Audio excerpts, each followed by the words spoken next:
Em nome da diretoria do Graciosa Country Club, é uma honra receber todos vocês aqui para, mais uma vez, ouvirmos a escritora, professora e historiadora Mary Del Priore.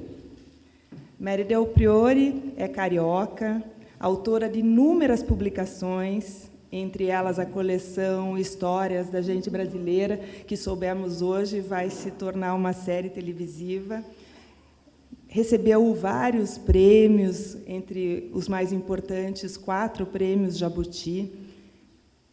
Membro da Academia Paulista de Letras e autora do mais recente trabalho, que fala sobre a vida do ícone da semana, aliás, o ícone do modernismo brasileiro nas artes visuais, Tarsila do Amaral. Mary, muito obrigada por estar aqui conosco essa noite.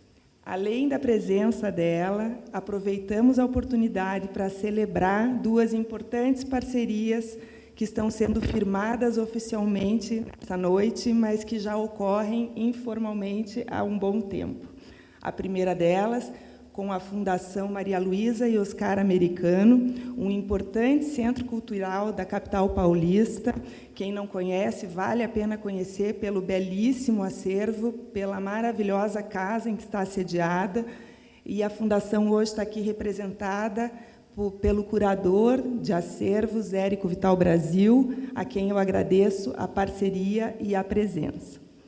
A outra parceria é com a icônica instituição curitibana Solar do Rosário, que já é nossa parceira e está conosco em várias ações culturais, e que é uma instituição conhecida de todos vocês, com mais de 3 décadas de atuação na área cultural de Curitiba, aqui representada por sua idealizadora, Regina Casilo, que nos dá a honra da presença e que vai fazer a saudação à nossa convidada de hoje. Aproveito para lembrar que, no dia 24 deste mês, teremos o nosso último evento cultural da temporada, que é uma exposição digital com o fotógrafo Zig Koch, que vale a pena ser vista e acompanhada. Conto com todos vocês aqui e passo a palavra à Regina.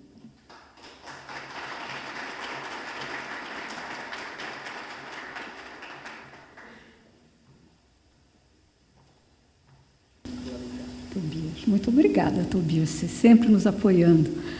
A diretoria do Graciosa, em especial as diretoras Liana Leão, nosso diretor Adalberto Scherer, Isabela França, que falou tão bonito agora, os associados, professores, os alunos do Solar do Rosário, meus queridos alunos, professor também, caros amigos.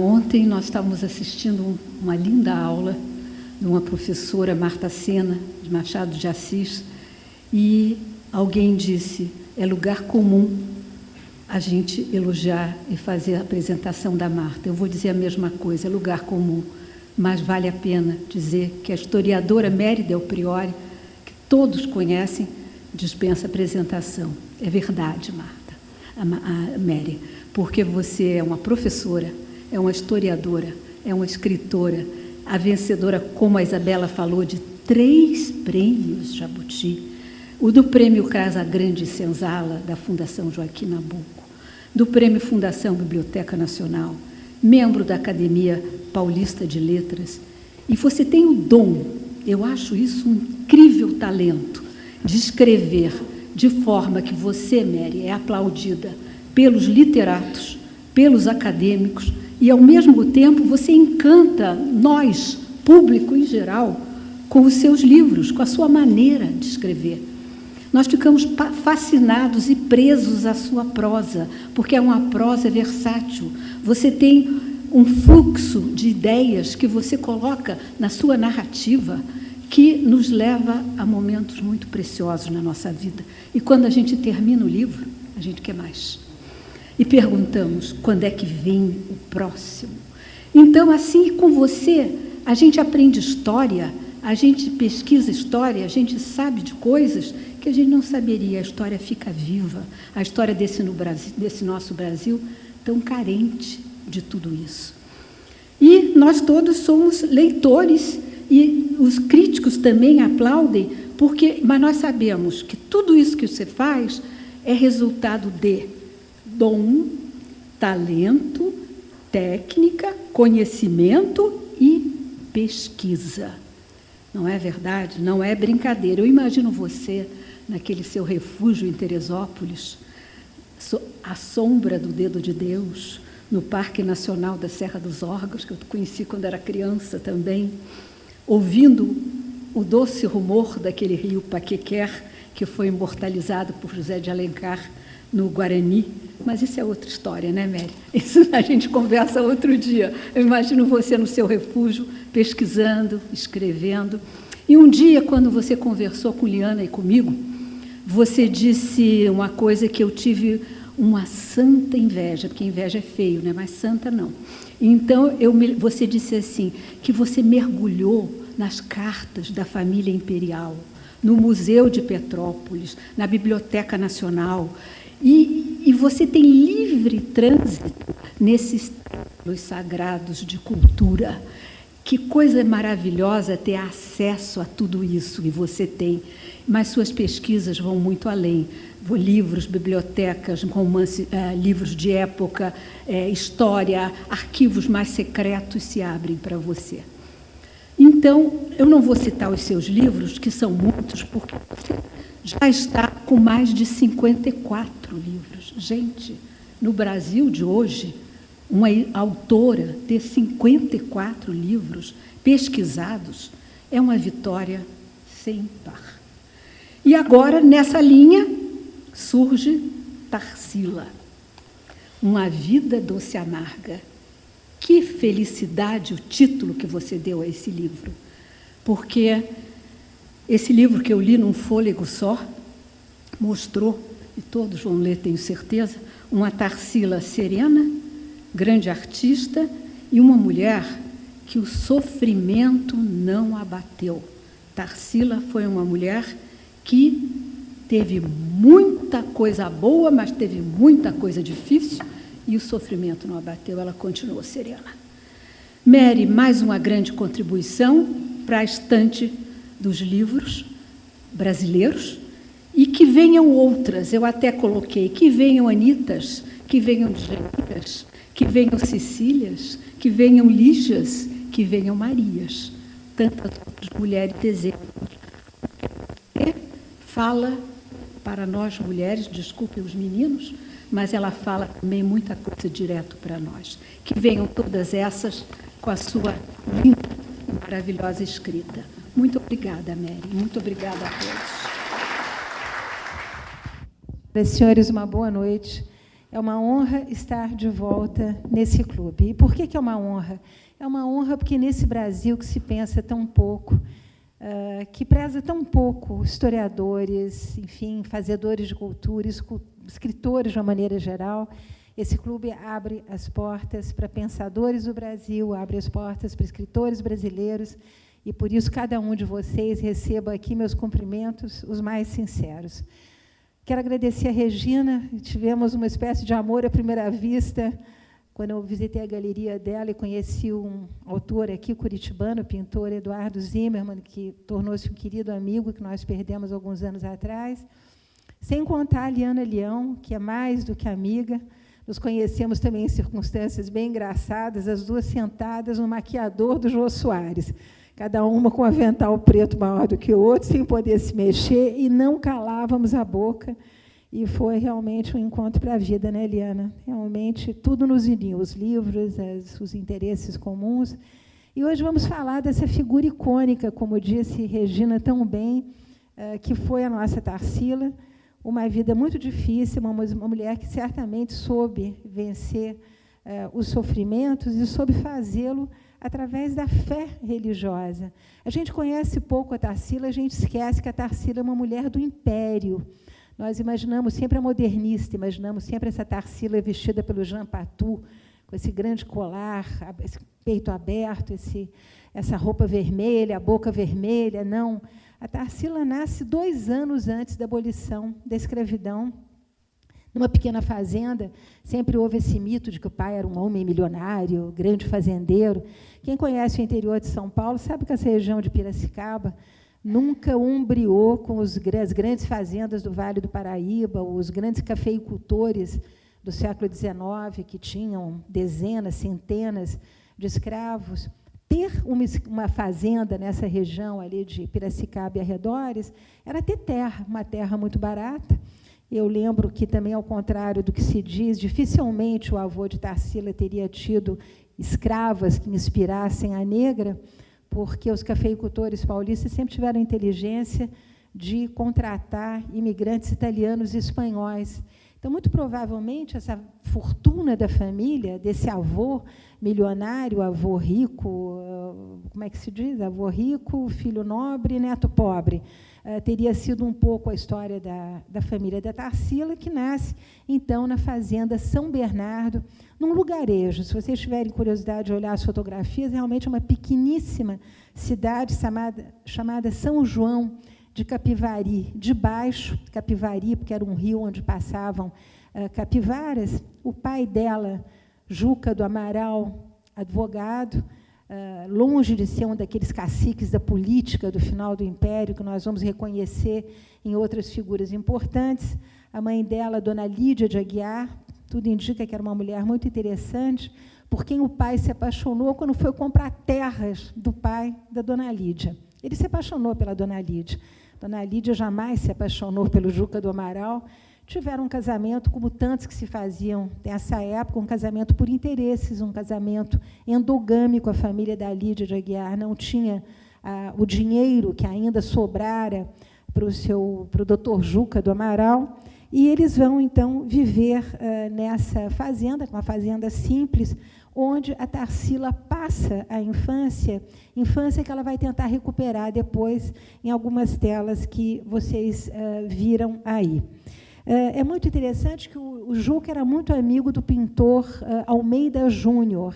Quem não conhece aquele famoso caipira picando fumo, um homem da terra, um caipira ali picando o seu fumo, sentado à porta da casa.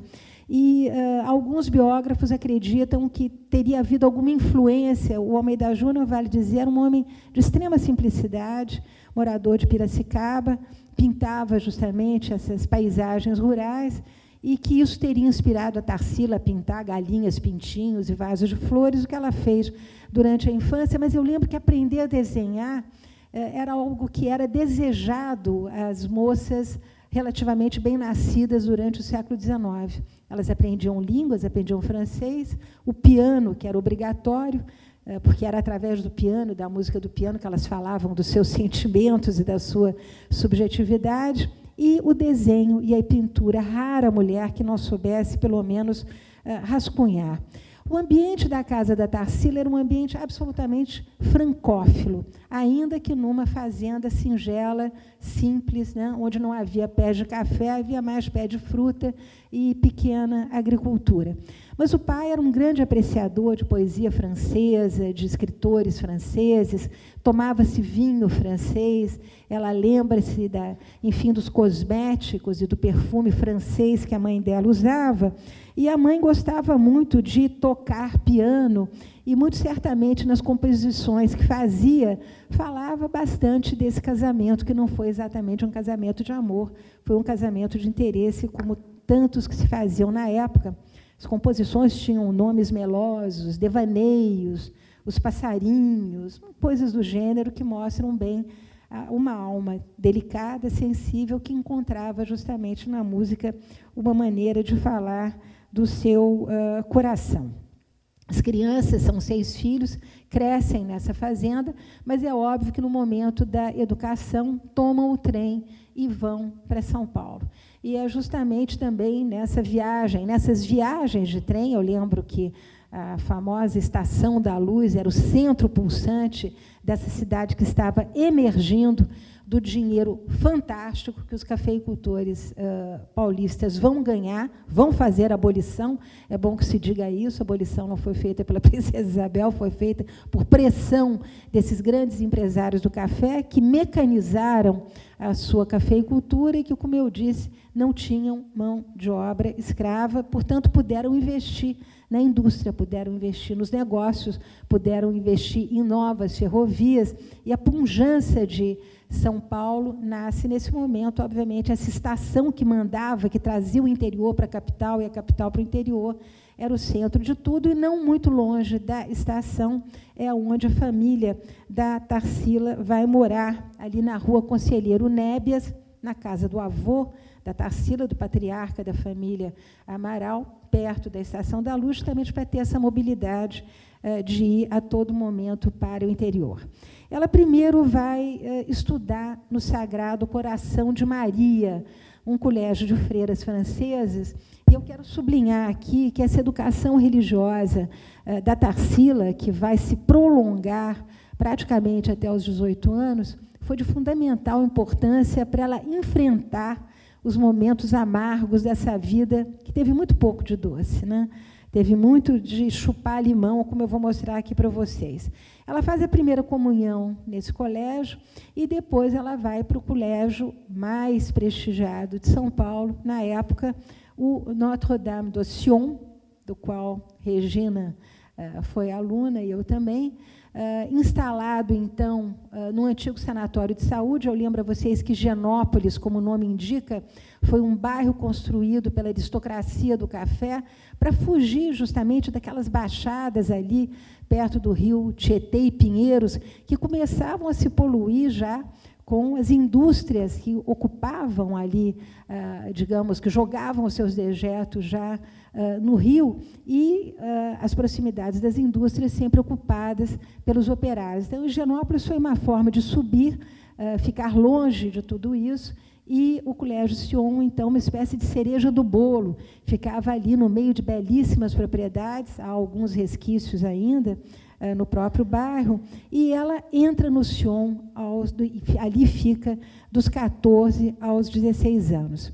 Eu lembro aqueles que tiveram a oportunidade de conviver com escolas católicas, enfim, dirigidas por freiras francesas, que havia todo um ambiente que, de fato, modelava a subjetividade das pessoas.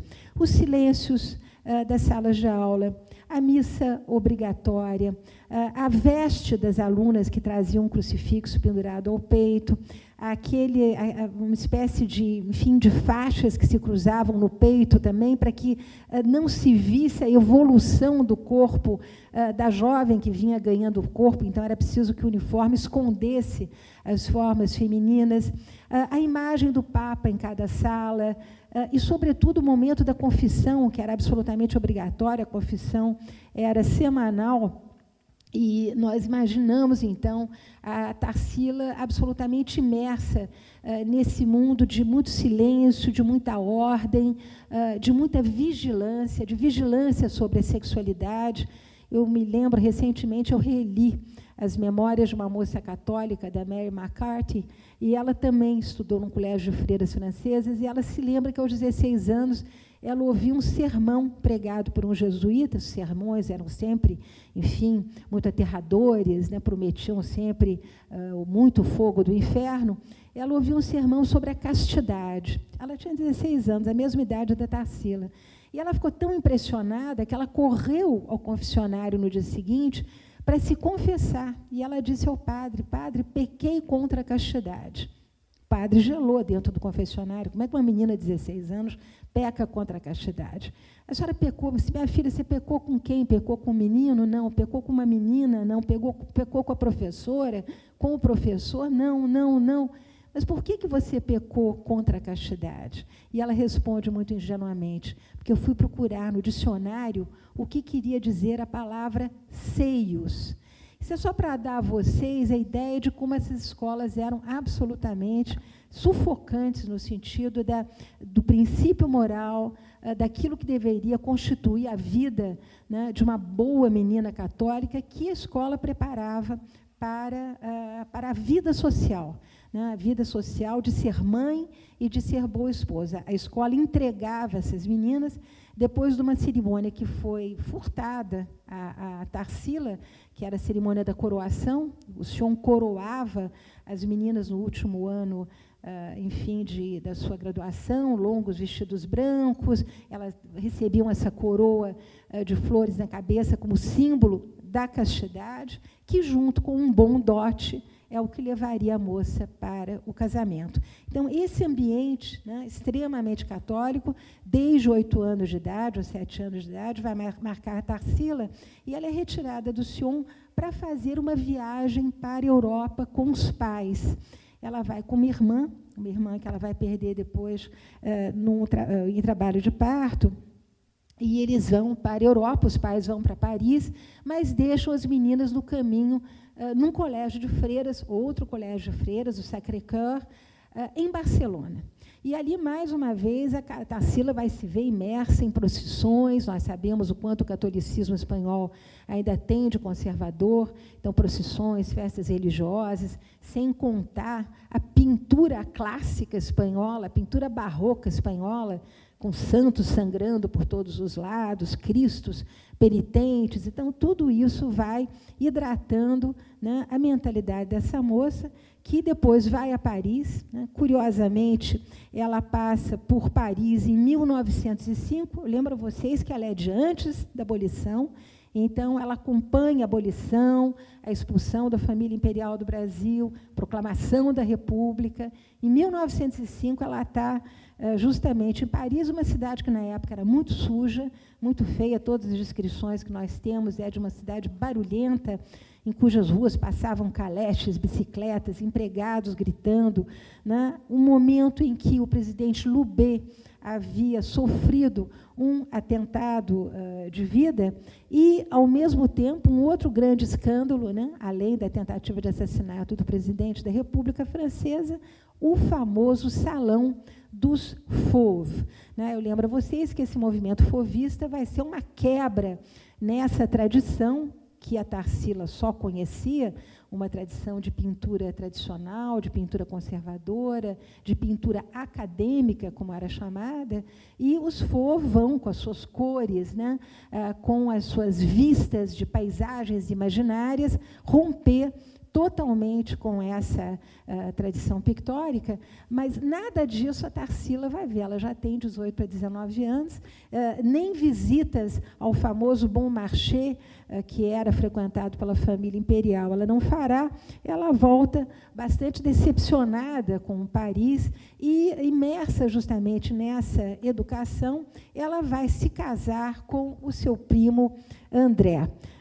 Eu lembro, mais uma vez, casamentos arranjados, casamentos falados, tratados. Então, é muito provável que, antes de ir para a Europa, para ganhar o verniz, vejam bem, esse é o momento que São Paulo está recebendo muitos imigrantes, os imigrantes estão enriquecendo, estão umbriando, inclusive, com essa aristocracia cafeeira, mas eles não têm verniz. Então, quem vinha de uma boa família tinha que ir para a Europa para adquirir o tal verniz. Ela volta com verniz, volta com a educação católica, volta com um pequeno dote, pode, portanto, casar com esse primo André Pinto.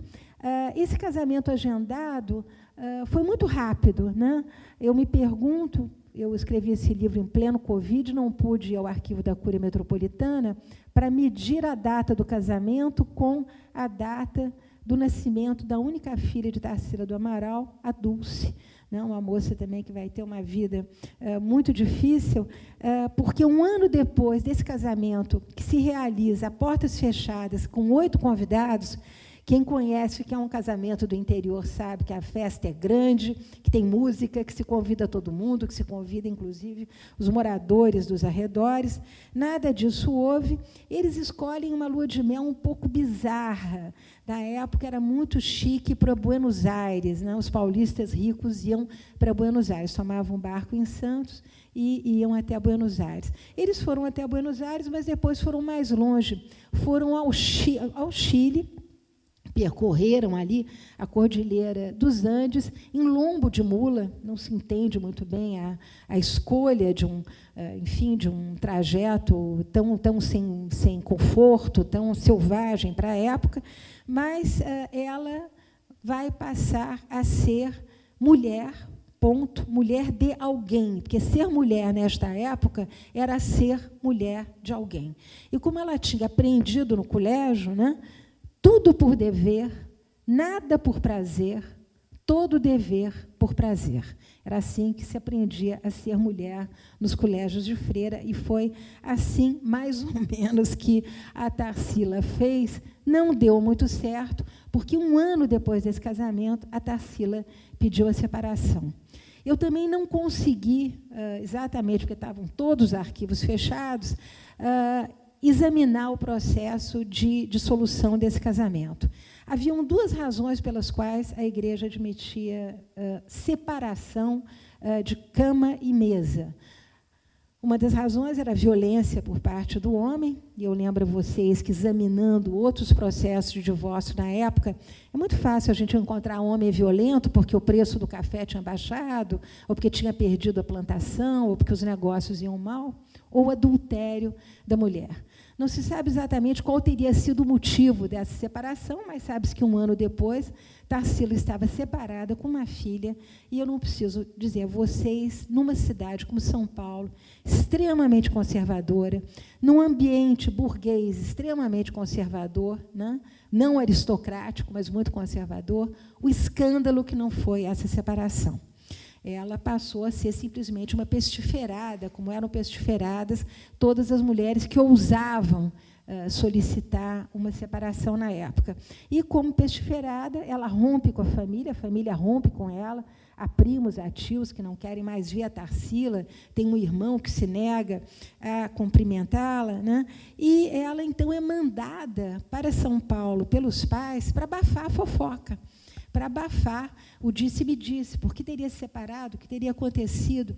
Ela é mandada para São Paulo, e lá ela vai fazer a única coisa que uma moça da condição social dela poderia fazer: trabalhar nunca. Eu lembro a vocês que trabalhar era alguma coisa que manchava o nome da família. Uma mulher não podia trabalhar. Uma mulher que costurasse para fora, rapidamente era confundida com uma prostituta, porque essa expressão, fulana costura para fora, muitas vezes significava, né, que ela tinha uma sexualidade disponível. Então, trabalhar não havia qualquer possibilidade. E ela vai fazer aquilo com que ela tinha intimidade, que é aprender a pintar. A Tarsila realmente vai aprender a pintar nessa época, embora ela tenha convivido, volto a dizê-lo, com Almeida Júnior, que era amigo do seu pai, cujas telas ela conhecia, que ela via bucolicamente pintando. Ela agora vai realmente entrar num curso de pintura, e vai fazê-lo com o mais importante pintor da época em São Paulo, que era o Pedro Alexandrino. Lembra vocês que pintura era uma coisa de mulher. As mulheres se reuniam, iam para a casa do Pedro Alexandrino, ali a dona Candinha, a esposa dele, servia bolo com cafezinho, havia uma conversa. A Tarsila, né, que estava recém-separada, não tinha o direito de sair com ninguém, só podia sair com senhoras casadas. Ela visitava uma e outra, tinha uma que era casada com um jornalista, né, que era diretor do Clube Paulistano, que ia a Paris, de vez em quando, comprar raquetes, quer dizer, isso é o tipo de assunto com o qual a Tarsila convivia, mas ela fica ali fazendo uma pintura bastante acadêmica. Eu lembro, para quem não conhece, os famosos cobres do Pedro Alexandrino, todo mundo valorizava, enfim, o brilho que ele dava aos cobres, as naturezas mortas, enfim, o brilho enfim, das frutas, tudo isso era bastante elogiado. Mas eu lembro que, nesses anos que antecedem a Semana de 22, e que a Europa já trazia uma série de sugestões novas de rompimento com a arte tradicional, a Tarsila está lá pintando imagens de santos, naturezas mortas, flores, o que ela não vai parar de fazer nunca. Ela faz uma vida de solteirona, porque uma mulher que ficasse nessa circunstância, separada, jovem, né, ela era totalmente afastada do convívio social. Obviamente, as amigas de Sion jamais abririam as portas para uma mulher separada, a família já tinha também abandonado, e a gente percebe que, de toda a vida absolutamente fervilhante de São Paulo nesse momento, com seus inúmeros cinemas, as suas inúmeras óperas, o municipal funcionando, grandes festas, clubes em toda a parte, mulheres praticando esporte, a gente não sabe exatamente do que a Tarsila pôde beber, quer dizer, muito provavelmente nada. Muito provavelmente ela teve uma vida enfiada em casa, indo simplesmente às aulas de pintura, voltando para casa. E apenas lembrando que, no ano de 1917, quando o samba, pelo telefone, invade as rádios, quando São Paulo vai viver a maior greve operária que o Brasil jamais conheceu, porque São Paulo parou em 1917, e lembro também que foi a entrada do Brasil na Primeira Guerra Mundial, um outro grande evento vai sacudir São Paulo, que, de certa forma, vai mudar a vida da Tarsila. Uma exposição realizada no Mapping Store, que é a primeira grande loja de artigos, enfim, de todos os gêneros, instalada em São Paulo, da jovem Anita Malfatti. Anita Malfatti tem uma vida bem diferente da Tarsila. Não é uma moça que teve uma educação em escolas francesas, não falava francês, não conhecia literatura francesa, né? Teve muita dificuldade para desenvolver o seu belíssimo estilo e o seu talento. Ela era filha de uma italiana com um americano, tinha tido uma bolsa que a levou até a Alemanha, e onde ela conheceu a pintura expressionista. Depois ela vai para os Estados Unidos. Então, embora ela não tivesse grandes condições financeiras, foi uma moça que viajou muito, e a Anita vai expor no Mapping as primeiras telas de arte moderna que São Paulo jamais vira na vida, né? E o resultado é terrível. A crítica cai matando. É o caso do célebre artigo do Monteiro Lobato, que simplesmente acaba com a Anita Malfatti. A imprensa é extremamente severa, e a Anita, muito humilhada, porque ela tinha feito uma carreira, a pintura dela já era uma pintura extremamente personalista, colorida, um traço interessantíssimo, é destruída a bengaladas por alguns visitantes da exposição. Então, não há nada mais humilhante. Ela vai se refugiar onde? No ateliê do Pedro Alexandrino, onde ela vai conhecer uma moça que tem mais ou menos a idade dela, que é tão sozinha quanto ela, né, que teve uma história infeliz de casamento, que gosta de pintar, e essa moça é a Tarsila do Amaral. A Tarsila tinha um conhecido, um rapaz que era pianista de cinema. Não sei se vocês já viram alguma reconstituição do que fosse um cinema na década de 18, de 20. O cinema era mudo, então havia uma orquestrinha dentro do cinema, e tinha alguém que tocava piano, alguém que tocava violino, enquanto que o cinema mudo em preto e branco passava ao fundo. Esse rapaz era pianista de cinema, depois ele vai tocar em algumas casas finas, por ocasiões de casamentos e batizados. Chamava-se José de Souza Lima. Ele consegue uma bolsa, vai estudar piano em Paris, e de lá escreve para Tarsila. Estamos em 1920. É aqui que há arte de verdade. E isso faz a Tarsila se entusiasmar e deixar para trás o ateliê do Pedro Alexandrino, esperar o fim da guerra, e ela segue, então, para Paris. Uma mulher já feita, a Tarsila já tem 30 anos nesse momento. Ela se instala em Paris e vai fazer exatamente o que ela fazia em São Paulo. Vai se inscrever num curso para senhoras pintoras, no famoso Ateliê Julian, que era um ateliê de pintura que existia desde o século XIX. Vários prêmios foram outorgados por Dom Pedro II, né, para que os pintores fossem para o famoso ateliê Julian, e ela, então, vai ficar lá fazendo pintura acadêmica, enquanto o fauvismo e o cubismo estão explodindo em Paris, nas famosas academias paralelas, exposições paralelas, mas ela passa como gato por brasa por tudo isso. Há, inclusive, um detalhe de uma confissão que ela faz de uma carta, né? Ela, nessa época, frequentava também o ateliê do Émile Renard, que era um pintor de porcelana, que fazia coisas agradáveis, bonitas, e alguém leva uma pintura do Picasso, né, para o ateliê. E ela se limita a dizer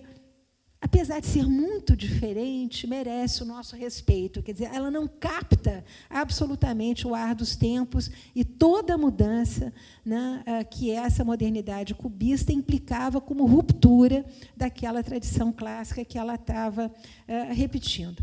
Enquanto isso, né, no Brasil, nós estamos vendo a preparação aí da semana de 22, as expensas, inclusive, do Paulo Prado, e ela observa muito bem, em carta também para os pais, que os grandes concorrentes que ela teria seria o Di Cavalcanti e a própria Anita Malfatti, com quem ela vai ter uma relação agridoce.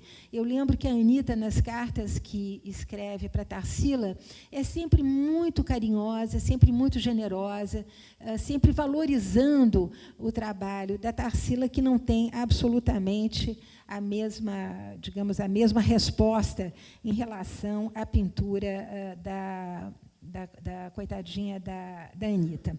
Mas, enfim, ela, em julho de 1922, depois que o Municipal de São Paulo já tinha sido ocupado pela música de Villa-Lobos, a poesia de Mário de Andrade, a poesia de Bandeira, as próprias telas da Anita que são ali expostas, nessa semana, que, segundo Di Cavalcanti, muito malevolamente, né, significou apenas uma sacudidela na barriga da burguesiazinha paulistana, quer dizer, o Di, nessa observação dele, mostra que a semana foi, antes de tudo, uma grande crítica, né, ao que se fazia em termos de lírica e de pintura.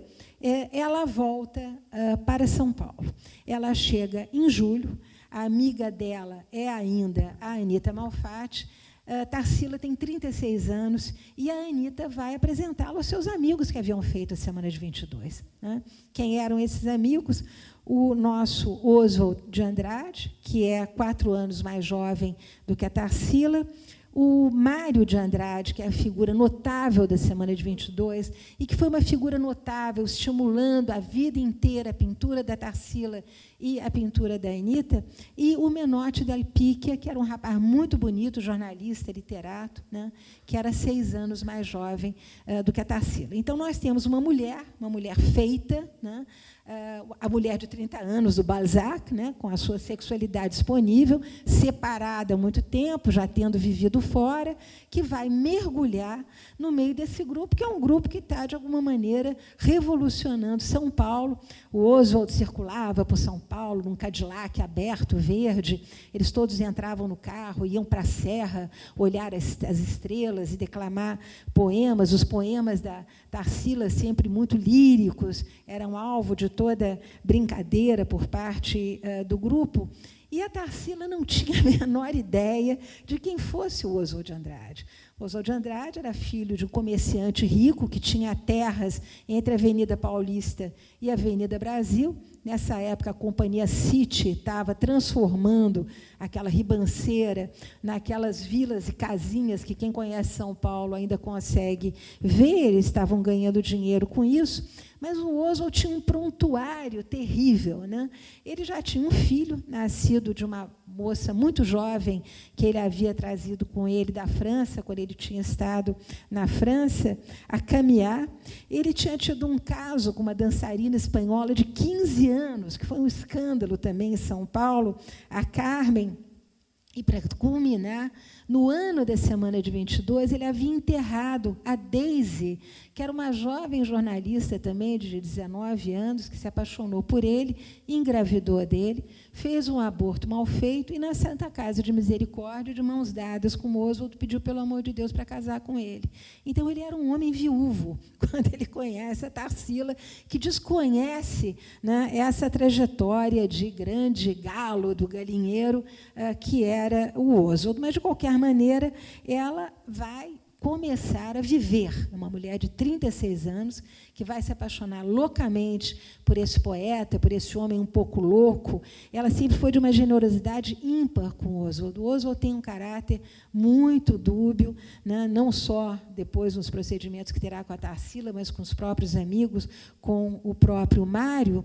E eu me lembro do Joaquim Nojosa, né? O grande intelectual pernambucano, essa figura imensa, amigo, amicíssimo de Cícero Dias, cuja pintura ele vai colocar no pedestal que merece, muito ligado, aliás, à família do Fernando Ferreira aqui presente, que teve belíssimos Cícero Dias, muito amigo de Cícero Dias, muito amigo de Gilberto Freire, e que sobre esse grupinho dirá, são crianças levando a amiga à loja de brinquedos. Quer dizer, a sensação que os intelectuais mais maduros tinham desse grupo era realmente de uma gente muito animada, muito jovem, né, vivendo a Tarsila, sobretudo, porque ela está saindo da concha nesse momento. Mas eu lembro, mais uma vez, que ela é uma moça educada no período do Império, e que, embora São Paulo, nesse momento, esteja a pleno vapor, uma cidade exuberante, com toda a forma de consumo de dinheiro, São Paulo já era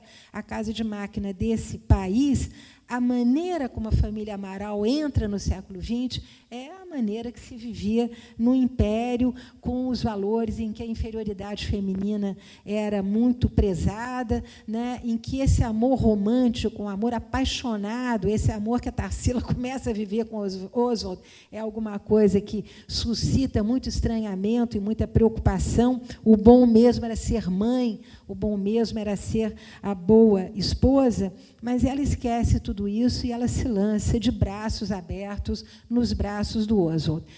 Entusiasmada com esse grupo, ela vai fazer uma primeira exposição no primeiro Salão de Arte Moderna que São Paulo organiza, às expensas da prefeitura, ainda num prédio que não está pronto, com fios elétricos pelo chão, há muitas críticas sobre as instalações. Ela apresenta um quadro chamado A Espanhola, que é um quadro absolutamente figurativo, não tem nada a ver com o que vocês conhecem da Tarsila, tem a ver com essa Tarsila do Império, né? Tem a ver com a Tarsila do Almeida Júnior, tem a ver com a Tarsila dos professores pelos quais ela passou. E está profundamente apaixonada pelo Oswald, ela tem que voltar para Paris, eles começam a trocar cartas de amor, telegramas de amor, porque nessa época não tinha WhatsApp, mas tinha muito telegrama, então vários telegramas trocados entre os amantes. O Mário e o Oswald começam a se desentender, nós vamos ver que data daí essa via crucis que o Mário de Andrade vai percorrer ao lado do Oswald, e o Oswald também se encarregava de aguçar um pouco a concorrência entre a Anita e a Tarsila. Eles chegam em Paris e eles vão ser acolhidos por esse mecenas ímpar que foi o Paulo Prado. Não sei se vocês têm noção de quem foi o Paulo Prado na história da cultura brasileira. Os historiadores aqui presentes sabem, né, do grande livro do Paulo Prado sobre a tristeza do brasileiro, esse país que não consegue sair da lama, que ele descreve com muito amargor. Mas ele foi o financiador dessa Semana de 22, ele foi, o pai dele foi uma das maiores fortunas de São Paulo, ele foi grande cafeicultor, um homem de muitos investimentos, e que vai acolher esse jovem casal. Ele acha engraçado receber a Marinette, mulher dele, uma francesa sofisticadérrima, tem um pouco de birra com o Oswald, porque ela acha que o Oswald fica citando o tempo todo, largando frases de encomenda que ele se atribui, né, mas que, obviamente, são sempre de outros autores e que ela se encarrega de corrigir o Oswald o tempo inteiro. É muito interessante essa relação deles, mas o Oswald vai apresentar, vai introduzi-los a esse que vai se tornar o guru do casal, que é o grande poeta francês Blaise Cendrars. O Blaise Cendrars tinha acabado de sair da Primeira Guerra Mundial, mutilado, era herói de guerra. Antes de ir para a guerra, porque a Primeira Guerra entraram todos os franceses, não teve discussão. Eu lembro que a Primeira Guerra matou 8 milhões de pessoas na Europa, né, deixou a França desfigurada, com aqueles soldados todos que voltavam, enfim, das terríveis trincheiras, atacados por toda sorte de gases, obuses, é a guerra mecânica, é a guerra da metralhadora, é a guerra do tanque, né, que vai fazer milhões de vítimas, mas eles passam a paparicar o Blaise Cendrasse, que vai colocá-los em contato, então, com os pintores que não são acadêmicos, né, que são justamente o casal Delaunay, Léger, o Juan Gris. Eles não chegam até o Picasso, mas eles vão conhecer Lot. Então, eles começam a navegar entre esses grandes pintores. Na época, ainda não vão ter, obviamente, a dimensão que tem hoje, mas que, na época, estão fazendo muito barulho. Escrevem para o Mário o tempo todo o que estão fazendo, o que estão vendo.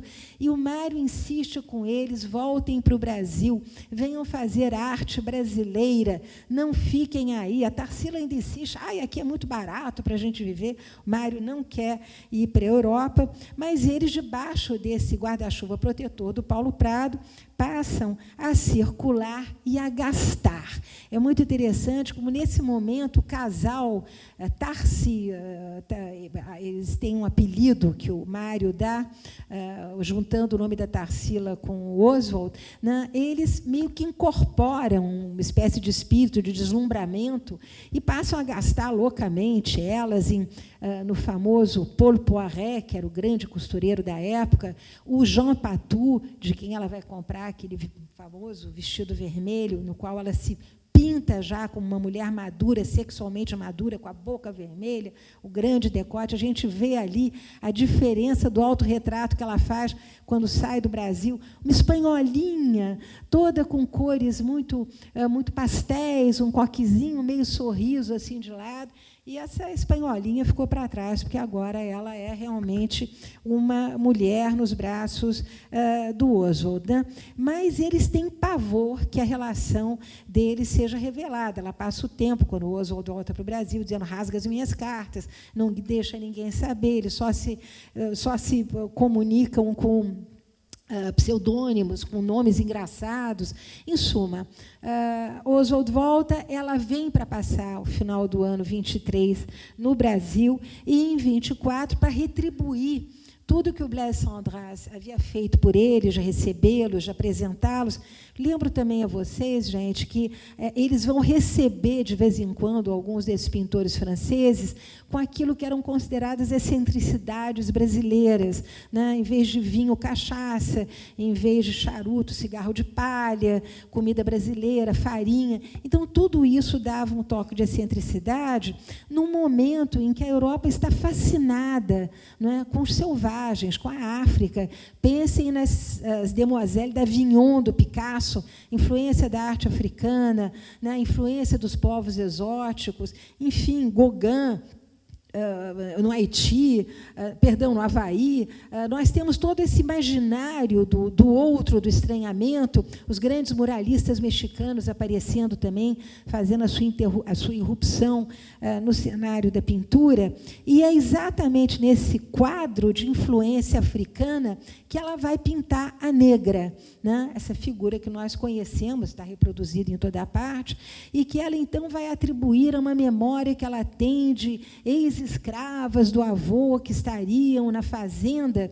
E é uma história, eu diria, bastante bizarra, porque ela diz que as negras jogariam o seio para as costas para amamentar as crianças enquanto trabalhavam. Para mim, não sou absolutamente crítica de arte, mas tudo não passa de uma grande influência da arte africana que está presente em todos os pintores que estão em Paris nesses anos 18, 20, 22, 25. É exatamente o que se vê, é a minha opinião. Mas é nesse momento que ela pinta a negra, antes de vir para o Brasil. Voltam para o Brasil, Natal, Carnaval, eles recebem o Blaise Cendrasse. O Brasil está tão despreparado para receber intelectuais nessa época que, pasmem vocês, nem a Academia Brasileira de Letras se dá conta que o maior poeta francês, autor do Transiberiano e de outros tantos livros, está chegando no porto do Rio de Janeiro. Mas, pior, a imigração brasileira barra o Blaise Cendrasse porque acreditam que ele é um imigrante com defeito. E imigrantes com defeito não podiam entrar no Brasil. Então, o Blaise Cendrasse fica lá, até o Paulo Prado tem um ataque, mandar um telegrama, mandar liberar, botar tapete vermelho para esse, que é um dos maiores poetas e artistas franceses da época. E aí a Tarsila vai começar a virar isso que vocês estão vendo aqui, que a Liana gentilmente providenciou, quer dizer, quadros. Né? Ela começa a interagir com o Brasil. A primeira coisa que eles vão fazer com o Blaise Cendrasse é mostrar para ele as escolas de samba.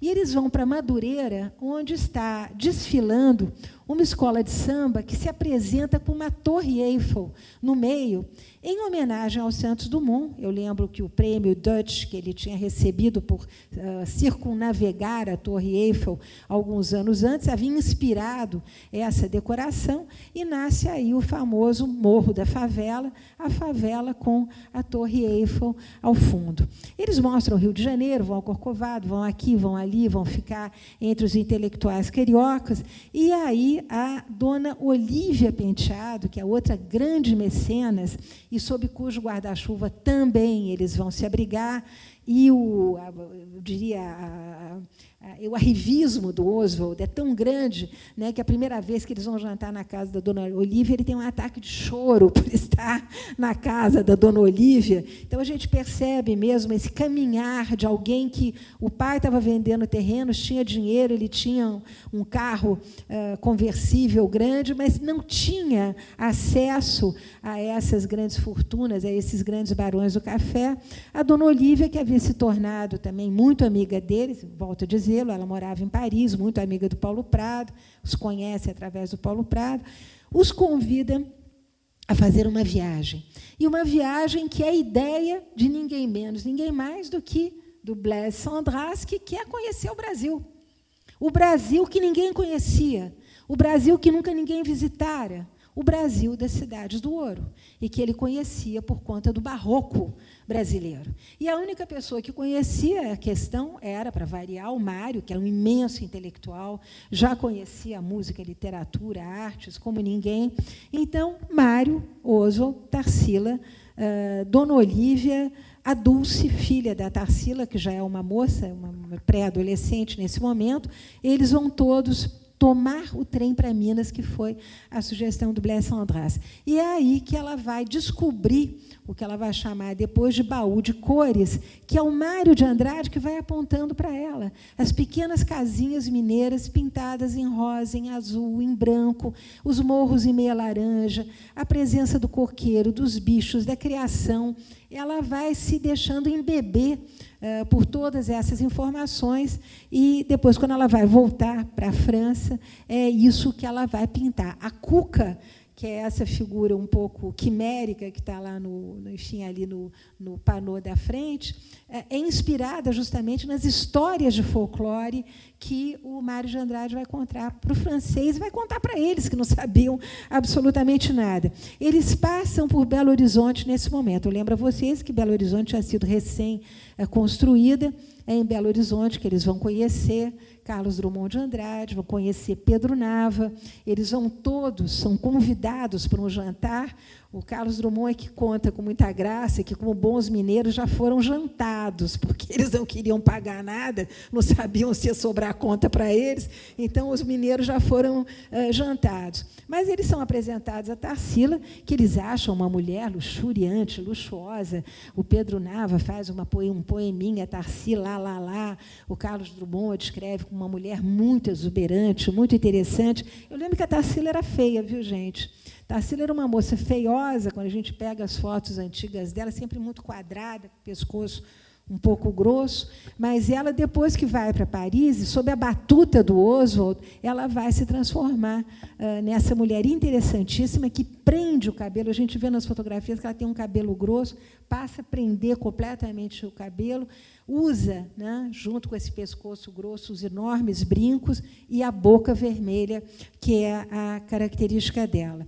E nasce aí, nesse momento, a ideia do movimento Pau-Brasil, né? Esse movimento que, então, resgataria as raízes brasileiras. Enfim, Voltam para Paris nesse mesmo ano, em 24, e, no final do ano, o Sandras, ainda, por uma gentileza, convida a Tarsila para ilustrar 2 livros dele, os Carnet de Voyage e a Formose, e o Oswald sucumbe e pede a Tarsila em casamento.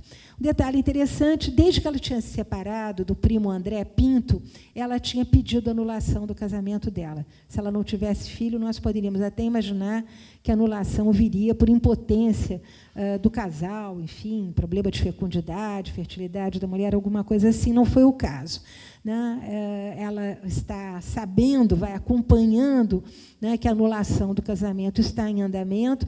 Eu lembro que isso é mais uma prova de que a família não era rica, porque eu trabalhei com anulações de casamento lá na Curia Metropolitana, e, quando as pessoas tinham dinheiro, a anulação saía rapidamente. A da Tarsila demorou apenas 25 anos para sair.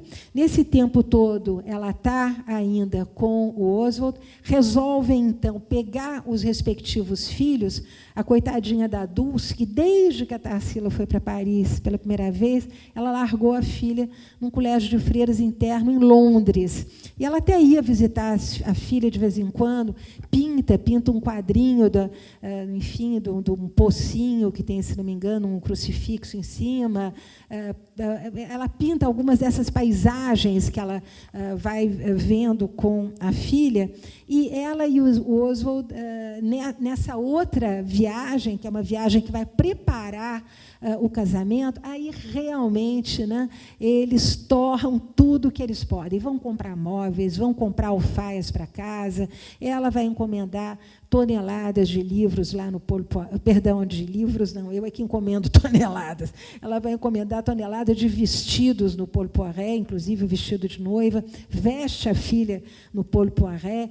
Ele só fala em camisas de charvet e bengalas com castão de prata. É interessante como eles ficam possuídos por essa ideia de serem ricos e famosos. E a pintora Angelina Agostini, que conhecia Tarsila e Oswald desde lá de São Paulo, é a primeira a dizer: isso aí não vai dar certo. Ela faz uma primeira exposição na Galeria Percier, que é uma galeria que existe até hoje em Paris, muito esperta, convida a Sônia Delaunay para fazer as molduras, e a Sônia, então, gasta fortunas fazendo molduras com peles de cobra, com espelhos. O Blaise Sandras, que não é nada bobo, fica meio apavorado e alerta a Tarsila: olha, cuidado, isso aí é muito bizarro, os franceses não gostam disso. Quer dizer, o Blaise Sandras tenta puxar eles para uma realidade mais europeia, sem muito sucesso. A Anitta vai prestigiar a Tarsila, porque ela está em Paris nesse momento, e comenta com o Mário que não tinha gostado, lógico, dessa pintura naif que a Tarsila está fazendo, porque a Anitta está numa outra vibe, né, para usar um bom português de hoje, né, ela está em outra, está pintando expressionismo, está numa outra linguagem. Enfim, eles, nesse momento, estão montando esse grande cenário, esse grande palco para o casamento deles, que vai realmente se realizar no dia 30 de outubro de 1926, e eles vão convidar ninguém menos do que o Washington Luiz, que era presidente do Brasil, e o Júlio Prestes, que era prefeito de São Paulo, para padrinhos. O que eles querem, a sensação que a gente tem, é uma bênção, né? Esse casal, ela que havia sido humilhada, abandonada pela família, abandonada pela sociedade, ele que era um arrivista, filho de alguém que vendia terrenos, mas que era um parvenu, um cara sem história, né? Eles querem realmente uma entrada na sociedade. Ele compra do pai da Tarsila terrenos ali perto de Tupéva, onde ele se instala com ela numa fazenda chamada Santa Teresa do Alto, onde ela vai viver até quando ela pôde, e onde ela vai pintar justamente o Manacá, a religião brasileira, e outros quadros que tais. É nessa fazenda também que ela vai pintar e oferecer, em 1928, pelo aniversário do Oswald, o famoso Abaporu, né, o homem que come gente. esse nome, essa descoberta de título, porque ela oferece o quadro, fica todo mundo olhando, sem saber muito bem o que é aquilo, há várias interpretações. O pé grande é o homem que trabalha muito, a cabeça pequena é o homem que não pensa muito, mas isso não orna muito com o nosso Oswald. Então, eu acho que foi uma criação, realmente, da Tarsila. Nessa época, quem está ali pernoitando com eles é o embaixador Raul Bopp, que, depois de ter servido no México, tinha passado pela Amazônia, e sugere a ela olharem o dicionário de Tupi. A Tarsila gostava muito de dicionários, e eles descobrem, então, esse nome, Abaporu. Nesse momento, também, o Oswald resolve lançar o seu manifesto antropofágico. Eu sinto muito como a Marinette Prado, a mulher do Paulo Prado, que ele está sempre usando um pouco as influências que estão pelo mundo. Eu lembro a vocês que é dessa época também, né? O manifesto antropofágico sai praticamente na mesma época do manifesto canibal do Alfred Jarry e do Apollinaire. Então, há um fluxo de informações entre a França e o Brasil que vai hidratar muito o trabalho do casal. Voltam para Paris, ela faz uma segunda exposição na Galerie Percier, mas aí já tem algum travo amargo na boca. E esse travo amargo é a situação financeira do casal. A exposição passa meio que em branco, né? Ela não tem grande crítica.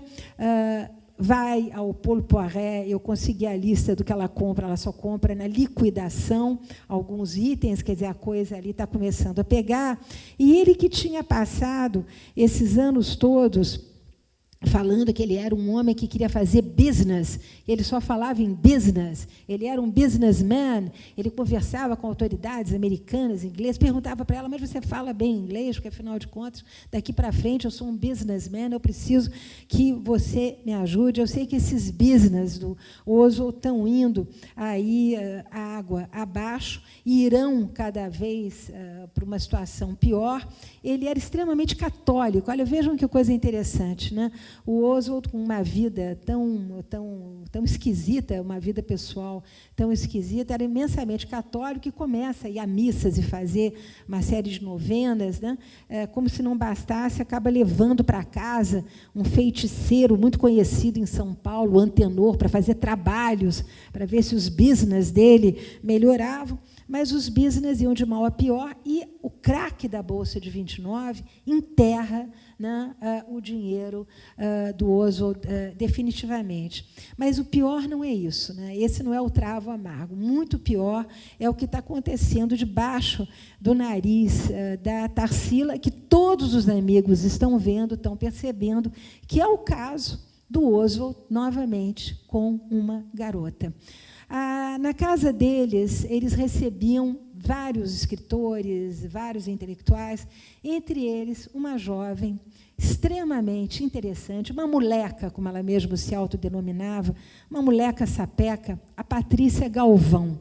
Ela é considerada pelas feministas brasileiras uma das pioneiras do feminismo brasileiro, e com razão. Ela foi uma figura ímpar, né?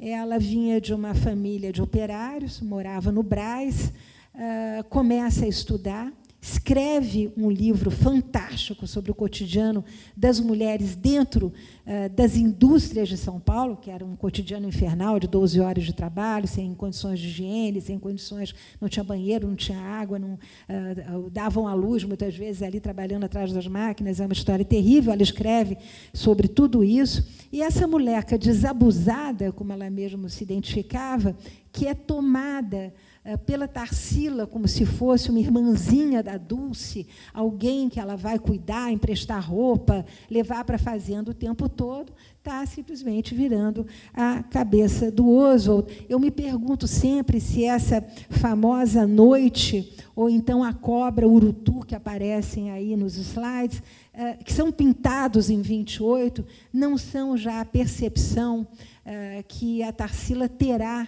né, desse casamento. Né? A cobra urutu, para mim, é o Oswald, né? Aquela cobra nojenta saindo do ovo, e à noite é a solidão em que ela já está vivendo. E o Oswald é tão canalha com a Tarsila que ele a abandona e foge com a Pagu sem dizer nada.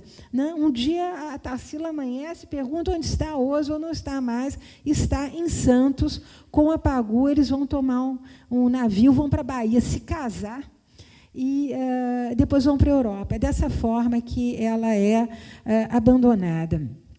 Não sei se a Pagu depois vai ser terrível nas memórias que foram recentemente publicadas sobre o Oswald, e ela, sobre a vida dela, em suma, ela vai contar que na noite em que, ou melhor, no dia que ela vai encontrar com o Oswald em Santos, num hotel que eles haviam combinado um encontro para embarcarem juntos, o Oswald está no quarto com uma mulher na cama.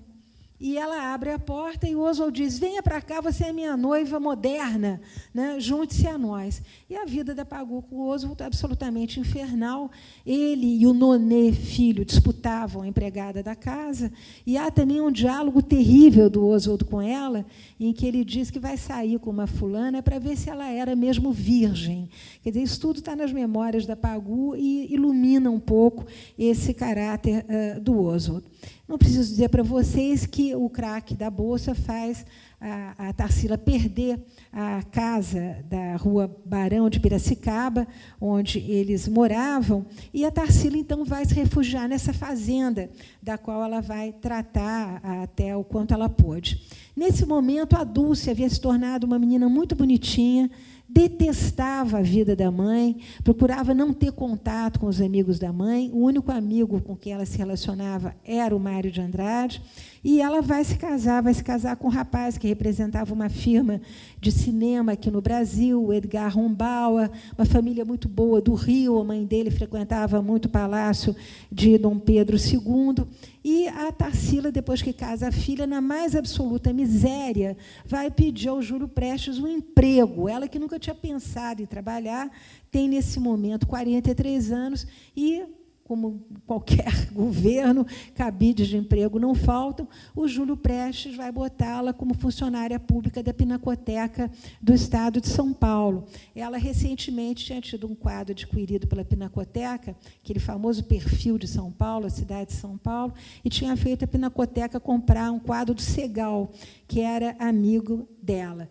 Não preciso dizer a vocês que a alegria durou pouquíssimo, porque temos aí a Revolução de 30, Getúlio bota logo um interventor em São Paulo, todo mundo que tinha cargo dado pelo Júlio Prestes cai fora, e a coitada da Tarsila fica sem marido, sem filho e sem emprego. Ela vende toda a coleção de quadros que ela havia adquirido com essas idas a Paris. Ela tinha um belíssimo Delaunay com a Torre Eiffel em decomposição, todo mundo conhece esse quadro. Ela tinha um De Quirico, enfim, ela tinha um Léger. Ela vai se desfazendo desses quadros para viver, e ela vai encontrar uma figura interessantíssima, um intelectual desses que merecia ser melhor estudado, que é o Osório César. Osório César é um intelectual cearense, né, que está, nesse momento, em São Paulo, à frente do Juqueri. Ele vai fazer uma transformação enorme no outrora chamado Hospício do Juqueri, conhecido já como psiquiatra internacionalmente. Ele tem um livro prefaciado por Freud, ele troca correspondência com Jung. É um homem muito interessante. Aliás, os desenhos dele, depois daquela cara bonachona, gorda, do Oswald, né, a gente vê que ela está com um rapaz que, embora 11 anos mais moço do que ela vai sempre escolhendo mais moço, né, é alguém, né, com uma postura intelectual fantástica. Ele é, aliás, o professor da Anísia da Silveira, para quem conhece o Museu do Imaginário no Rio de Janeiro. Mas ele é também membro do Partido Comunista. E ele convence a Tarsila de ir com ele para a chamada, à época, União Soviética, conhecer a Terra Nevoenta, de Lenin. Ele havia escrito um livro, né, de propaganda soviética para o partido aqui no Brasil, onde o proletariado dirige, é o título do livro dele, e é alguém realmente muito engajado, o trabalho que ele faz no Juqueri com loucos pobres comprova isso, e eles vão para Moscou. Bom, ir para Moscou naquela época, governo do Getúlio, que perseguiu como pôde os comunistas, enfiou todo mundo na Ilha Grande, mandou para Fernando de Noronha. Quem quiser mais detalhes deve ler Graciliano Ramos, Memórias do Cárcere, não, toda a vida dele lá na Ilha Grande, terrível. E eles se mandam para Moscou, e lá ela tenta fazer uma exposição, que dá todo errado. O único quadro que compram é alguém lá picando uma lenha, porque era um trabalhador. Ela é muito recriminada pelos artistas comunistas, que dizem, bom, mas você não faz uma arte que o povo entenda, a arte que nós fazemos. Eu lembro que a época da pintura realista a serviço do partido é uma arte que tem que ter cores expressivas, que as figuras têm que ser claras. Enfim, eles vão para a Crimeia, vão para a Ucrânia, onde ela manda depois para o Oswald várias músicas folclóricas, fazem uma bela de uma viagem, mas em condições, graças a esses quadros que ela tinha vendido. Chegam em Paris sem um tostão. Ela tinha um pequeno apartamento em Paris que ela vende de porteira fechada, e ela vai trabalhar de pintora de paredes. Por quê? Porque o Delaunay, que era também do Partido Comunista na França, construía casas populares para artistas e para pessoas carentes. E ele bota a Tarsila pintando parede, ela ganha um dinheirinho um pouco melhor, fazendo um trompe-l'œil, uma daquelas paisagens, né, para a casa de um francês rico, e é graças a esses cobres que ela ganha que ela consegue voltar para o Brasil. Não preciso dizer a vocês que eles chegam no Porto de Santos, a polícia está lá esperando, os dois vão para a prisão. O Osório César, por muito mais tempo do que ela passa 4 meses atrás das grades, uivando de medo, de pavor, chamando pelo pai, chamando pelo doutor Juca Amaral, que tem uma frase terrível: filha, viva a dignidade da prisão. Você pediu essa vida, você agora assuma o que você escolheu. Ela é considerada no prontuário policial como uma arrojada comunista. Coitadinha da Tarsila, que vivia de roupas do Jean Patou, em Paris, enfim, nas belas festas, passou a ser uma arrojada comunista. Gente, só um parênteses, a Pagu passa 5 anos na prisão. Pagu, que entra para o Partido Comunista, passa 5 anos na prisão, apanhando, bordoada, sofrendo choque elétrico. Ela é hospitalizada, colocam ela numa casa de loucos. Enfim, a vida da Pagu é realmente a vida de alguém muito militante e que condenava justamente. Isso é outra pedra que vai ficar no sapato da Tarsila. Muita gente se perguntava como é que ela passava de uma burguesa que vivia na casa do Paulo Prado para alguém que vai pregar o comunismo e que vai fazer cartilha comunista e fazer exposição em Moscou. Então, mais uma vez, ela é jogada para fora da sociedade. Quer dizer, aquele pouco que ela havia conquistado através do casamento com o Oswald, desse momento, mais uma vez, é enterrado, e a Tarsila vê os portões fechados. Mas os portões não tinham se fechado só para ela. Eu lembro que a ditadura do Getúlio vai fechar os portões de várias casas de milionários paulistas que preferem morar em Londres ou em Paris, e a moda agora, né, são as imagens, sobretudo do Brecheret, que vai ficar sobre as asas do governo da ditadura, fazendo o quê? Pintando operários, pintando, enfim, cenas da vida operária, assim como do Grupo Santa Helena, um grupo que reunia operários que faziam pintura. Então, a coitada da Tarsila sai do society, cai entre os comunistas também lhe abandonam, e ela está diante dessa situação financeira muito ruim. Ela começa a ir para o Rio de Janeiro, onde ela vai fazer mais uma exposição, dessa vez no primeiro hotel dos Guinle, o Palace Hotel, né, que ficava ali na atual Avenida Getúlio Vargas. As exposições da Tarsila não têm uma grande crítica, né? Não tem uma crítica avassaladora, ela expõe lá, mas o mais importante é que ela vai conhecer o casal de intelectuais que mandava no Rio de Janeiro, que era Álvaro e Eugênia Moreira. Eugênio Álvaro Moreira e Eugênia Moreira. Ela era uma beldade, uma mulher linda, que tinha 8 filhos, um excelente casamento. A vida dela era o oposto da Tarsila. Casamento feliz, intelectuais, recebiam na casa escritores, recebiam muitos jornalistas, e é um pouco graças a esse contato que a Tarsila vai começar a escrever nos diários associados do Assis Chateaubriand. E os artigos dela são até muito ingênuos, foram publicados alguns anos atrás. É assim: o dia que eu visitei o ateliê do Léger, o dia que eu conheci o Brancusi, o jantar na casa de fulano de tal. Então, é uma espécie de crônica dos tempos passados na Europa, e quando ela esgota essas crônicas, ela faz uma espécie de verbete, de dicionários, com personagens famosos, levando um pouco da história desses personagens para os jornais. E aí entramos na terceira fase da vida da Tarsila, né, em que ela, que é uma mulher de 47 anos, indo muito ao Rio de Janeiro, vai conhecer o homem que foi a paixão da vida dela, o Luiz Martins, que, na época, era um giovanotto de 26 anos. Dona Tarsila, com 47, e agora o Luiz, com 26. Nada contra, é muito moderno,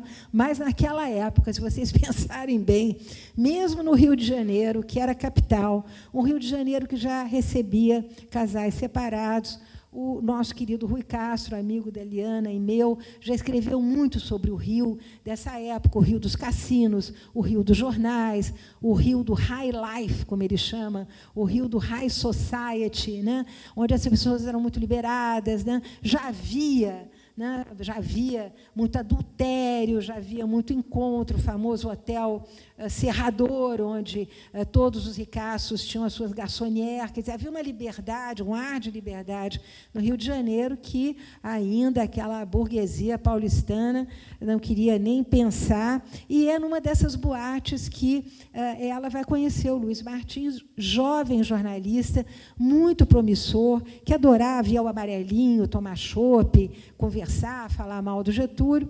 Ela se apaixona por ele. Ela era, segundo a sobrinha dela, uma balzaquiana, bonita, exuberante, inteligente, culta, cheia de vivacidade, e era uma mulher que tinha uma história, e isso certamente deve ter interessado e muito o Luiz Martins, e a gente vê que a relação deles foi uma relação entre fogosa e maternal. Basta vocês olharem aí os quadros que ela vai pintar entre os anos 50 e 60, muita família, né? Tem a família, tem aquelas crianças. Essas crianças são ali do orfanato onde eu trabalhei. Você também deve ter conhecido o orfanato, como é que chamava? Romão Duarte. Né? Eles moram ali ao lado, num apartamento ao lado do orfanato Romão Duarte. Ela pinta aquela cena da freirinha com o cachorrinho, as crianças, porque eu tenho a impressão que, nesse momento, ela encontra a vida. Né? Ela pinta também uma mãe com uma criança nos braços, mas, ao mesmo tempo, ela pinta corpos nus da praia. É um momento em que a pintura dela, né, vai encontrar uma série de temas, porque ela está feliz, ela está apaixonada. Mas o Luiz Martins havia escrito um livro que, na época, a censura, né, do governo do Getúlio vai perseguir. O livro é um livro inocente, chama-se Lapa, e ele vai contar ali a história da boemia da Lapa, dos velhos bebedores, dos velhos jogadores, das velhas prostitutas, mas isso já era o bastante para o governo do Getúlio considerar absolutamente fora dos esquadros, e ele começa a ser perseguido, mas ele também era um pouco comunista, como todos os jornalistas eram um pouco comunistas nessa época, e ele vai se refugiar da polícia do Getúlio na fazenda onde a Tarsila morava quando estava em São Paulo. Ele era um belíssimo homem, o Luiz Martins. Né? A Tarsila já está nessa fase em que ela está parecendo aqui uma professorinha de colégio primário, com essa golinha alta, né? Uma senhorinha. O Luiz Martins era um belíssimo homem. Ele dá uma entrevista, Parece assim um grande senhor de fazenda, com botas até o joelho, culote inglês, sentado numa cadeira de balanço, ele sobre o cavalo. Como era agradável a vida no campo, que ele estava escrevendo também livros sobre a vida rural, e, graças à amizade com o Carlos Drummond de Andrade, da mesma maneira que o Brecheret vai fazer esculturas para o Getúlio, ele também vai conseguir um cargo de, enfim, superintendente de educação, ou coisa que o vale, que vai permiti-los viver. Há um episódio dramático na vida da Tarsila nesse momento, que, já bastante enxovalhada como comunista, agora vai ser acusada de ser espiã da direita. Vejam que o Brasil é meio estranho, né? Ela vai ser acusada de ser espiã do general Góes Monteiro, que usava senhoras de sociedade, aí ela já é apresentada como uma senhora, para espionar ali a vida dos intelectuais, o que, obviamente, ela vai desmentir. Ela tem, nesse momento, uma perda irrecuperável.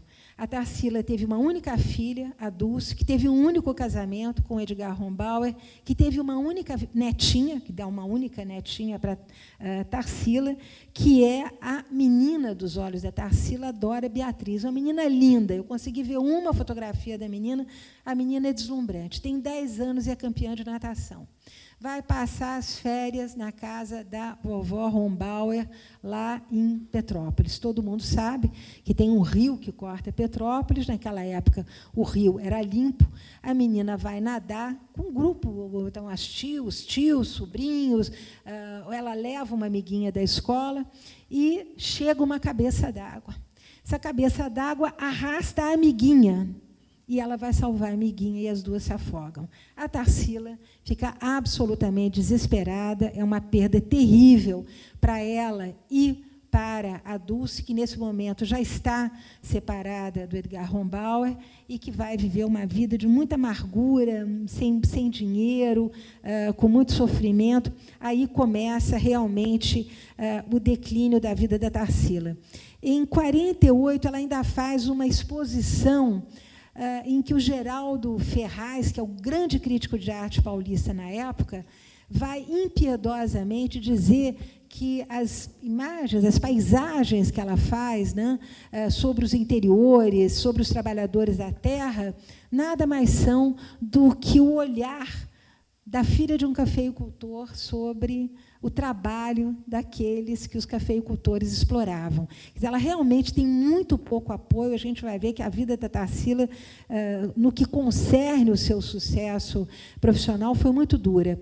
Ela se recolhe à fazenda, né, começa a fazer essas pinturas que vocês vão ver aí dos anos 60, que são também, que nada tem a ver com a fase pau-brasil, ou neo-pau-brasil, ela vai chamar de neo-pau-brasil, mas ela vive de encomendas do Instituto Histórico, que pede para ela fazer retratos da pré-fotografia dos membros do Instituto Histórico. Quer dizer, é muito humilhante para alguém que, de certa maneira, revolucionou, a um dado momento, a pintura brasileira, essa situação toda. Em 1952, a fazenda é vendida por dívidas. Ela está realmente sem nenhum tostão, ela já é uma senhorinha. E o pior vai acontecer. Ela vai descobrir que o belo Luiz, por quem ela tinha se apaixonado e vivido uma paixão, enfim, tão calorosa, está apaixonado por ninguém menos do que a sobrinha dela, que é uma moça viúva de 25 anos. É uma história terrível, ela vai perdendo sucessivamente os seus companheiros, sempre levados, né, por essa situação que ela, talvez inconscientemente, criasse, escolhendo sempre companheiros tão jovens. E aí, como se miséria, né, não fosse pouca, a Tarsila tem uma queda e vai fazer uma operação de coluna. E ela tem os nervos motores seccionados.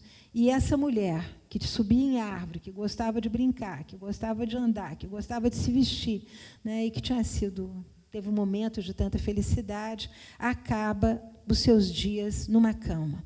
E aí acontece uma coisa muito bonita, né? A Tarsila sozinha, o Luiz, embora a tenha deixado para viver com a sobrinha, que é a grande escritora, Ana Luísa Martins, eu tenho certeza que muitos de vocês conhecem, a figura bonita, importante na intelectualidade de São Paulo, ela depois se torna escritora.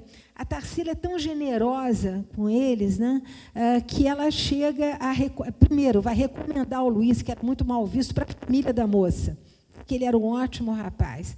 E para a moça ela vai dizer, não desperdice a sua felicidade. A cor dela, a família não queria esse casamento de jeito nenhum, essa união. E ela, com a sua generosidade, né, ainda passa o tempo dizendo que as bênçãos do céu se derramem sobre vocês. É uma pessoa de grande generosidade, mas ali, numa cama totalmente impossibilitada, né, de viver aquilo tudo que ela tinha vivido, olhando fotografias antigas. O Luiz, como bom amigo que fica dela, vai visitá-la periodicamente, leva a filhinha dele pela mão, a filha que ele tem com a Ana Maria Martins, e ela, então, recupera a fé, é um negócio impressionante, ou talvez nunca tenha abandonado essa fé. Ela começa a se corresponder com Chico Xavier. É uma fase da vida da Tarsila, pouca gente sabe disso, mas ela se corresponde com Chico Xavier, ela oferece pinturas para Chico Xavier, que talvez ela tenha visto nele uma dessas figurinhas. Ele era mineiro de uma dessas cidadezinhas que ela tinha visitado, né? Ele insufla nela uma vontade de se reencontrar com os seus, né, no céu e tudo, e ela passa, então, os últimos anos da vida dela entre a Igreja Católica, um padre que ia rezar a missa em cima do piano, né, que foi dos poucos bens que sobraram lá da fazenda, que ela consegue levar para o apartamentinho onde eles moram, na Albuquerque Lins, e onde ela era conhecida como uma mulher louca. Vejam que coisa terrível. A coitada da Dulce várias vezes ouviu, mas você é filha daquela louca. Era a mãe dela, né? E ela termina a vida, ela ainda tem uma última homenagem, isso é muito bonito. É Araci, a grande crítica de arte, Araci do Amaral, que vai, de alguma maneira, ressuscitar a Tarsila, colocá-la no pedestal de grande pintora que ela é. Em 1963, ela tem uma sala na Bienal, graças a Araci Amaral, onde ela vai, enfim, rever os seus amigos todos. E, em 71, ela recebe uma homenagem num salão de festas ali em Higienópolis, onde ela vai ter ainda o prazer de rever os amigos de antanho, né? O de Cavalcante, que vai abraçá-la, o Menotti Del Pique, que ainda estava vivo, os membros do Grupo Santa Helena, que vão nessa festa de despedida da Tarsila, quando ela diz: adoro a vida e vou viver até os 100. Ela não vive até os 100, ela morre em 1973, é enterrada com vestido branco, o caixão todo cheio de rosas brancas, para poder entrar justamente lá naqueles lugares que o Chico Xavier havia descrito para ela. E eu termino lembrando que a Tarsila, depois que morreu, virou tudo de bom. Né, virou uma mulher emancipada, virou aquela mulher de vermelho, né, que a gente vê em toda parte, virou uma mulher que ousou transgredir regras, mas, no fundo, a vida dela não foi absolutamente isso. Ela é uma mulher que sofreu preconceito por todos os lados, sofreu preconceito da família por ter se separado 2 vezes. Eu lembro que um dos irmãos dela, quando o Oswald a deixa, ameaça de surrá-la, né, não quer vê-la na casa dele. Então, ela tem muito pouco apoio da família nessas horas todas. Depois, pelos sucessivos companheiros que ela escolhe, o próprio Luiz era considerado pela família da Tarsila como o homem que vive com a Tarsila. Então, nenhuma dessas ligações tem legitimidade, ela não consegue fazer um grupo que possa apoiá-lo. O único amigo que ela tem até o final da vida realmente é o Mário, sempre muito presente, né? Mas ela dizia uma coisa muito bonita, né? Ela dizia que o sofrimento não abate a mulher que cultiva a serenidade. Ela é a grande vencedora. Então, essa serenidade que a Tarsila vai adquirindo através da religião é a serenidade que permite que ela seja entrevistada até o final da vida. Essa fotografia dela na cadeira de rodas, com o pano, né, cobrindo os cabelos, que ela sempre manteve muito bem penteados, né, sempre com esse amplo sorriso. Ela sempre recebia os jornalistas com muita afeição, com muito carinho, com muita simpatia. Nunca disse mal de ninguém.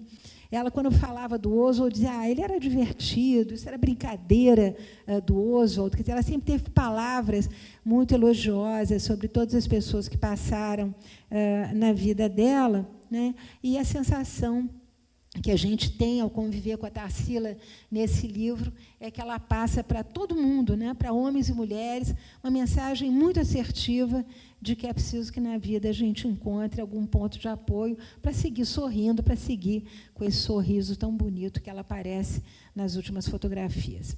Se quiserem conversar, estou às ordens. Obrigada.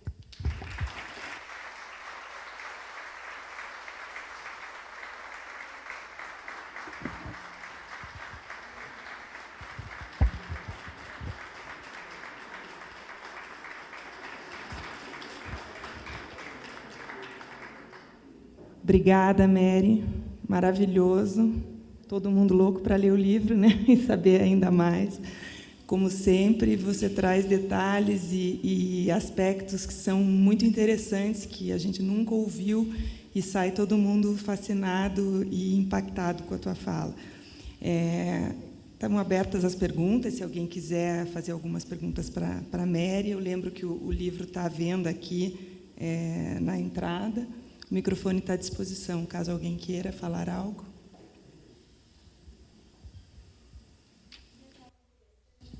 Livro é que eu não consegui entrevistar ninguém que tenha convivido com a Tarsila.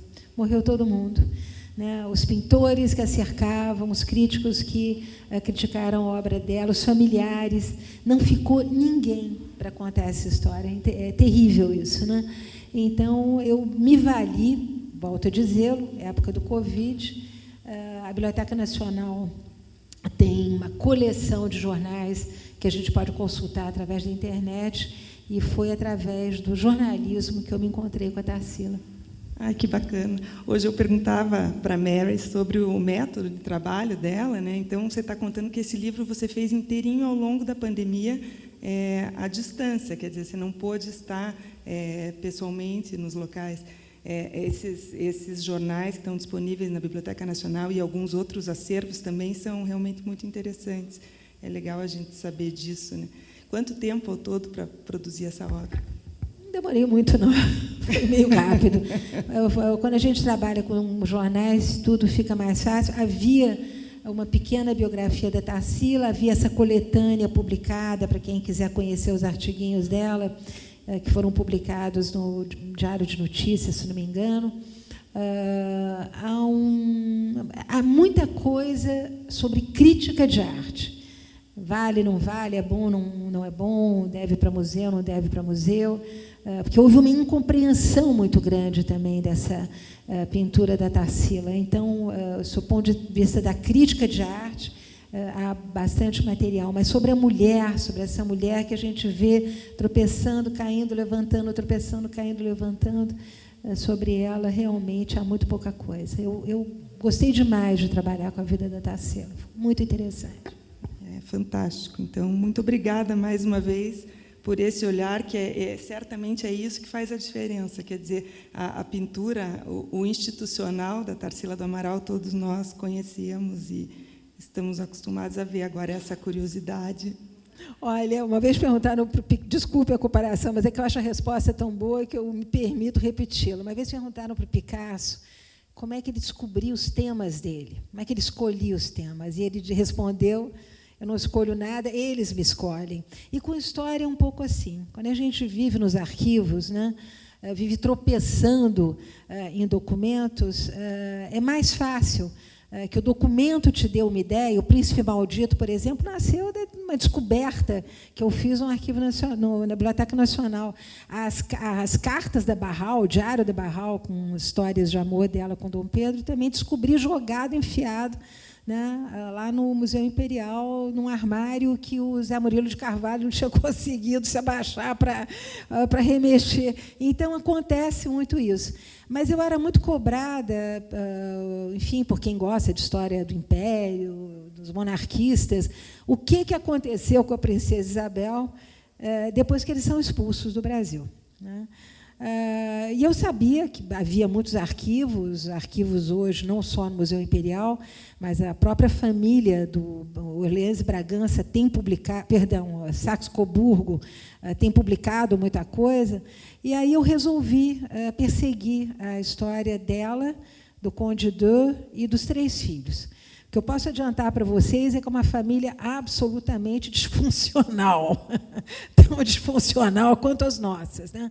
Problemas com filhos, problemas de autoridade, pai autoritário, querendo, enfim, dar cor ali, dar lustro aos bronzes familiares, né? E um destino trágico dos filhos da princesa Isabel, destino trágico, sobretudo do filho que ela havia escolhido, porque ela e o Conde d'Eu têm uma vergonha e uma raiva do Pedro, o filho mais velho, que tem um defeito no braço, que não corresponde eugenicamente à imagem que eles têm de um príncipe brasileiro, e vão perseguir muito esse rapaz de uma maneira muito humilhante, fazendo ele abrir mão do trono brasileiro, para o segundo irmão, para o Luís, que é uma pessoa extremamente ambiciosa, que faz uma tentativa, né, de retorno ao Brasil, que é um tiro no pé, e que vai morrer precocemente, provavelmente de um câncer ósseo. Então, todas as expectativas da família em cima desse filho. E o terceiro filho, que é um bom vivant total, que não quer nada com a hora do Brasil, não quer trabalhar, quer ir para as festas.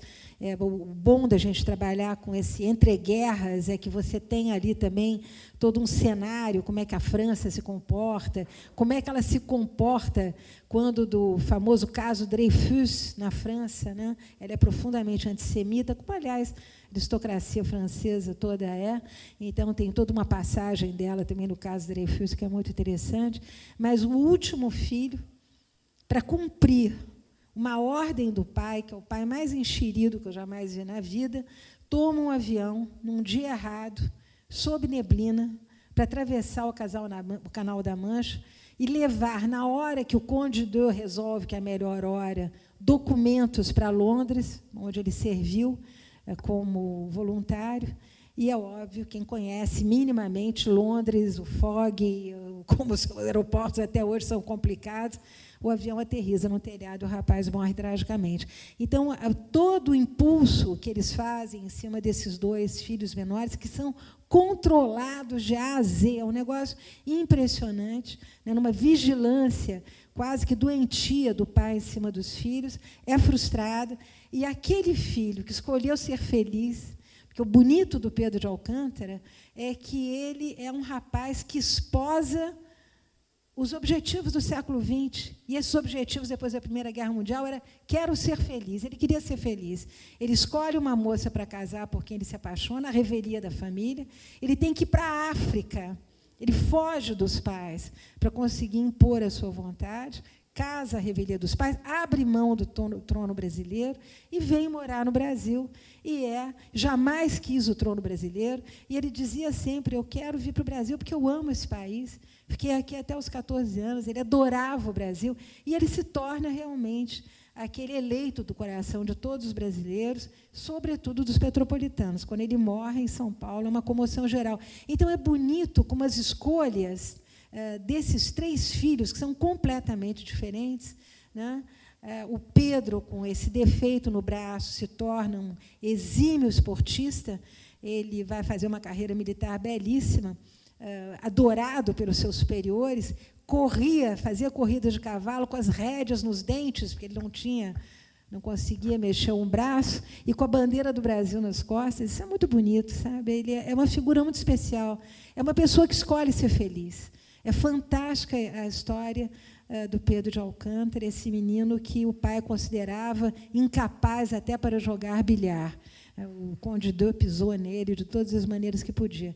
E o Luís tem esse destino trágico, e o Totó, o Antônio, que era o queridinho da Isabel, se espatifa, porque o pai quer que ele saia num determinado horário, que ele pare achou que era o melhor. Então, é uma história muito interessante. A história do Brasil está cheia desses personagens, né? E quanto mais a gente os aproxima da gente, mais vivos eles ficam, mais interessantes eles nos provocam, quer dizer, o desejo de conhecê-los. Né? É isso. Então. Mary Del Priori, parabéns. A palestra foi ótima, parabéns pelo livro, parabéns pela produção literária sua, que é notável. E eu até lhe digo mais, eu me encantei muito, muito especialmente com a sua biografia de José Bonifácio. Porque eu estudei em bom colégio, em bons colégios, e José Bonifácio passou como uma figura histórica, não digo insignificante, mas passou-se muito de raspão. O seu livro mostra muito bem a profundidade, a importância que ele teve naquele momento da transição política, foi fantástico. Mas eu, pessoalmente, tinha uma dúvida que não consegui resolver até hoje, porque já ouvi dita por pessoas diferentes. Qual é a pronúncia correta da obra principal dela, a mais conhecida? É Abaporo ou Abapuru? Abapuru. Tá bem, é isso que eu queria saber. Muito obrigado.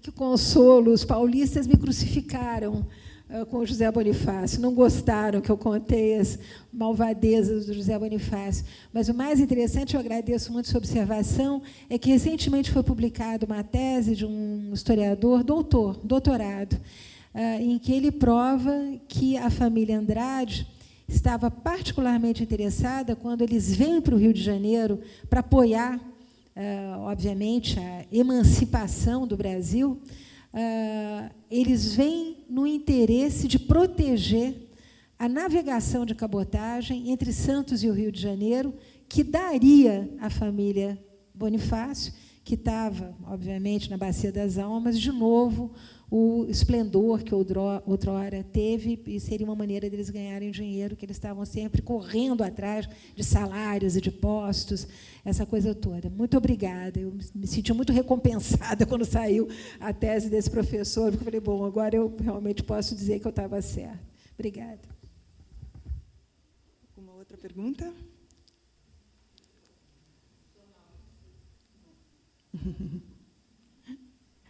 Bom, então, eu agradeço. Obrigada, eu que agradeço, acolhedor, esse belíssimo clube que homenageia a cultura, e você também, maravilhosa, Eliana também.